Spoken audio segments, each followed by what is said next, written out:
Bismillahirrahmanirrahim. Pertanyaan dari saudari Meila di kota Tasikmalaya, Jawa Barat. Beliau mengatakan, "Afwan izin bertanya Ustaz, bagaimana caranya kita supaya bisa menahan nafsu kita untuk tidak berghibah, tidak kepo, apalagi kepo akan urusan orang lain atau bahkan kepo urusan saudara sendiri. Mohon nasihat dan pencerahannya, barakallahu fikum." Seorang muslim menyadari bahwasanya ghibah ini adalah satu di antara dosa besar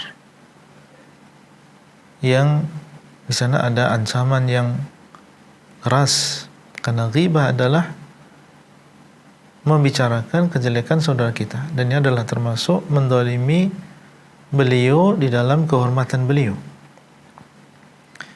Dan kezaliman secara umum akan ada perhitungannya di hari kiamat. Disebutkan dalam hadis bahwasanya akan didatangkan orang yang menzalimi dan orang yang dizalimi. Dan orang yang dizalimi atau orang yang menzalimi akan diambil amal solehnya, pahalanya, kemudian dibagikan kepada orang-orang yang pernah dia zalimi, baik dalam hartanya ataupun kehormatannya ataupun yang lain, sesuai dengan kadar kezalimannya. Kalau sampai dia tidak memiliki kebaikan dan juga pahala, maka akan diambil kejelekan dan juga dosa dari orang-orang yang pernah dia zalimi dan ditimpakan kepada orang yang pernah menzalimi sesuai dengan kadar kezalimannya.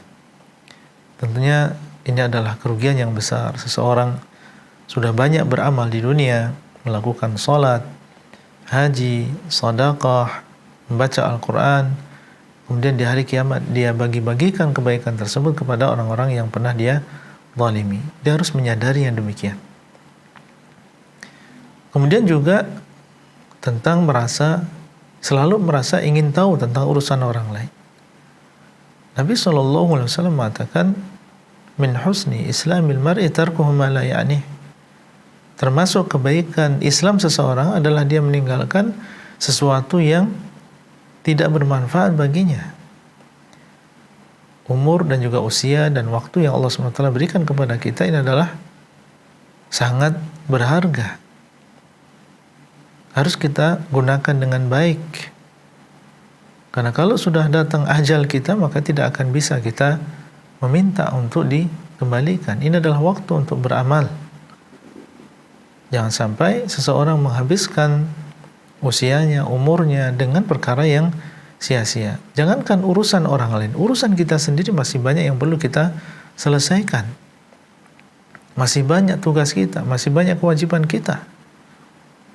Quran yang belum kita baca, buku yang belum kita baca, amal yang belum kita kerjakan, tugas di rumah, di kantor yang belum kita kerjakan. Bagaimana seseorang sempat untuk mengurus urusan orang lain?